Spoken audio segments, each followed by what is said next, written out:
పల్నాడులో పోలింగ్ ముగిసిన తర్వాత కూడా అరాచకం రాజ్యమేలుతోంది. 5 ఏళ్లుగా అడ్డే లేకుండా అరాచకాలకు పాల్పడిన వైకాపా నేతలు సార్వత్రిక ఎన్నికల పోలింగ్ తర్వాత మరింత రెచ్చిపోతున్నారు. ప్రధానంగా మాచర్ల, గురజాల నియోజకవర్గాల్లో అధికార పార్టీ ముఖ్య నేతల అండతో వీరంగం వేస్తున్నారు. పోలింగ్ రోజు వైకాపా బెదిరింపులను ధిక్కరించి ఓట్లేయడాన్ని జీర్ణించుకోలేకే దాడులకు దిగారని తెలుగుదేశం నేతలు మండిపడుతున్నారు.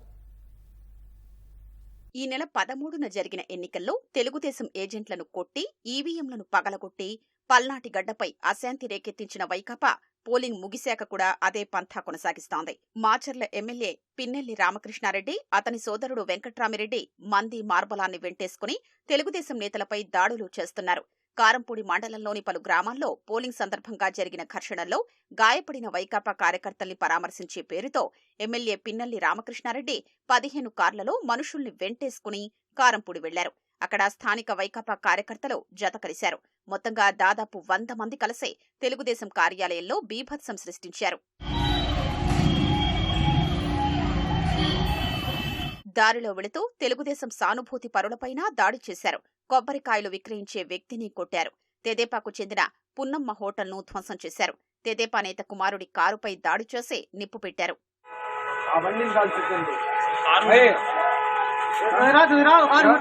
ఆ తర్వాత చెక్పోస్టు సెంటర్కు చేరుకుని అలజడి సృష్టించారు. వారిని కట్టడి చేసేందుకు యత్నించిన సీఐ నారాయణస్వామి తల పగలగొట్టారు. ఈ క్రమంలో అదనపు బలగాలు చేరుకునేసరికి పిన్నెల్లి అనుచరులు మాచర్లకు వెళ్లిపోయారు. మాచర్లలో ఎప్పుడేం అరాచకం సృష్టిస్తారనే ఆందోళనతో ప్రజలు బిక్కుబిక్కుమంటున్నారు. ఇక పల్నాడు జిల్లా మాచవరం మండలం కొత్త గణేశునిపాడుకి గురజాల ఎమ్మెల్యే కాసు మహేష్ రెడ్డి, నరసరావుపేట వైకాపా లోక్సభ అభ్యర్థి అనిల్ కుమార్ యాదవ్ పరామర్శ పేరుతో దండయాత్ర చేయడం ఉద్రిక్తత రాజేసింది.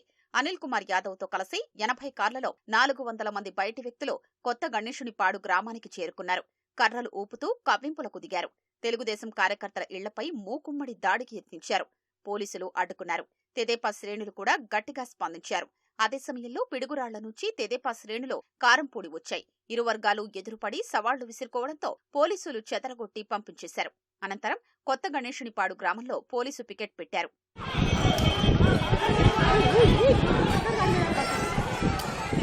వైకాపా శ్రేణుల దాడుల్లో గాయపడి ఆసుపత్రుల్లో చికిత్స పొందుతున్న క్షతగాత్రుల్ని తెలుగుదేశం నేతలు పరామర్శించారు.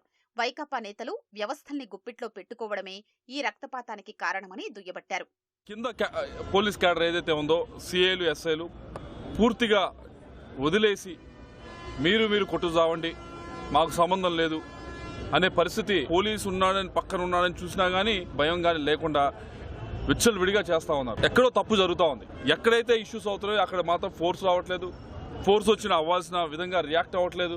ఎక్కడైతే తెలుగుదేశం పార్టీకి ఎక్కువగా ఓటింగ్ పర్సంటేజ్ ఎక్కువ వస్తుందో, ఎక్కడైతే తెలుగుదేశం పార్టీకి మంచి మెజార్టీలు వస్తాయో ఆ బూతుల్లోనే ఎక్కువగా వచ్చి ఇలా దాడులు చేయడం ఈరోజు చూస్తా ఉన్నాం. మనం బానిసత్వం నుంచి నియంతృత్వం నుంచి రాచరికం నుంచి ప్రజాస్వామ్యంలోకి వచ్చాం.